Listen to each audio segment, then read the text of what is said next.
Friends, நம்ம இன்றைக்கி பார்க்குறது நம்ம வாத்து கொஞ்சம் கரெக்டாக வந்து 1.5 மாதம் ஆச்சு. எப்படி இருக்குது, என்ன கலரில் இருக்குதுன்னு நம்ம இன்றைக்கி பார்க்க போகிறோம். இதில் ஃப்ரெண்ட்ஸ் நம்ம வந்து வாத்து சின்னதாட்டு முட்டையிட்டு வச்சு அடை வச்சு பொறிச்சு அது இவ்வளோ பெருசாக வந்திருக்கு. இது நாட்டு வாத்துக்குட்டி தான். இது வந்து நம்ம கடையிலேருந்து முட்டை வாங்கியிருந்து ஒரு 7 முட்டை வாங்கியிருந்து அது எல்லாருக்குமே தெரியும். நம்ம அடை வச்சது எல்லாமே அதில் 4 அணை பொறிச்சிருந்து 4 அணை இங்கே எப்படி தருமன்னு பார்த்தாச்சுன்னா டெய்லியும் ஒவ்வொரு நாளும் ஒவ்வொரு வளரும். பார்க்கவே நல்லா இருக்குது. இதில் என்னென்னா இன்னும் ரெக்கை மட்டும் முளைக்கவே இல்லை.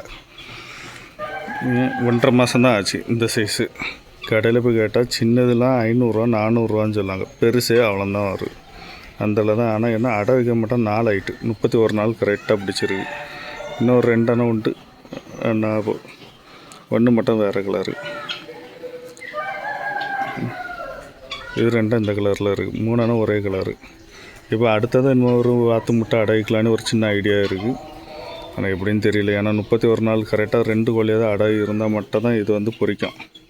ஏன்னா இது ஃபஸ்ட்டு ஒரு கோழியை அடை வச்சு பொரிக்காமல் திருப்பி இன்னொரு கோழியை காமிச்சு அடை வச்சு பொரிச்சிருந்து அப்படி தான் இந்த கோழி வந்துருந்து.